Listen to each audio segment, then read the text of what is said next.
તો મારી દ્રષ્ટિએ આ દુનિયાનો સૌથી કોઈ અમીર માણસ હોય ને તો આજે હું દુનિયાના સૌથી અમીર માણસ જોડે બેઠો છું. એવા રમણ દાદાના હાસ્ય પરથી જ ખબર પડી જાય છે કે આજે એ માણસને સંતોષ એ કહેવાય ને કે કેટલો મોટો છે. આજે મેં એમને પૂછ્યું, દાદા તમને પૈસા વિશે? કઈ નહીં, મને કઈ જરૂરત જ નથી. તો મોબાઈલ નથી રાખતા, આજના સમયમાં QR નથી રાખતા. તો દાદા એના માટે શું કહેવા માંગો છો? આ પબ્લિકને તમે શું કહેવા માંગો છો? પબ્લિક છે ને એ મારો ભગવાન છે. હું આ રીતે વગાડું, રસ્તામાં વગાડું, ચોકડી પર વગાડું, સિટીમાં વગાડું, પોરોમાં વગાડતો જોઉં. લોકો મને પ્રેમથી મને મદદ કરે, મને લોકો આપે છે. હું વગાડું, મારી કળા કોઈને ગમે છે તે મને બોલાવીને કાકા તમે સારું વગાડો, મને આનંદ થાય છે.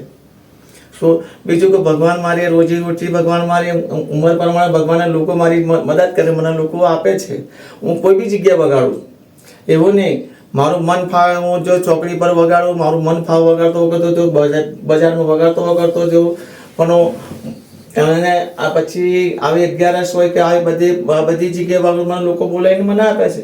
ભગવાન મારું જીવન જાય છે શું, અને મારું જીવન ભગવાન માતાજી અને મારો દ્વારકાધીશ ભગવાન માતાજી મારું જીવન પૂરું કરે છે.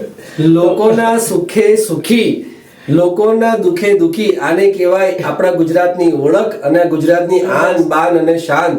તો દાદાને વધારે મારું સાંભળવાના કરતા દાદાને સાંભળીએ, એમની કલાને સાંભળીએ. હજુ પણ કહું છું ગુજરાતની તમામ જનતાને આ વિડીયોને વધુમાં વધુ લોકો સુધી શેર કરજો. મારી દિલથી ઈચ્છા છે કે બોલિવૂડ ઇન્ડસ્ટ્રીના જે માંધાતાઓ છે એમના સુધી આ વિડીયો પહોંચે અને આ કલાકારને, આ જીવને એવું યોગ્ય સ્થાન મળે એવો પ્રયત્ન તમારા એક શેર માત્રથી થશે. વધુમાં વધુ શેર કરજો, લાઈક કરજો. અને હા, દાદાના ઘરે અમે જવાના છે, અચૂક મુલાકાત લેવાના છે. તો આ વિડીયો અહીંયા પૂરો નહીં થાય. આવો દાદાને સાંભળીએ. દાદા કઈ એક ગીત? હું ગીત વગાડું. ફિલ્મ છે જૂનું, મનોજ કુમારનું પિક્ચર હતું, એક પ્યાર કા નગમા. અરે વાહ! હું આ ગીત વગાડવાનું છું. આ 2 તારનું છે, આ બધા 4-5 તાર નથી, ખાલી 2 તારનું વાદ્ય છે અને એમાંથી સુર.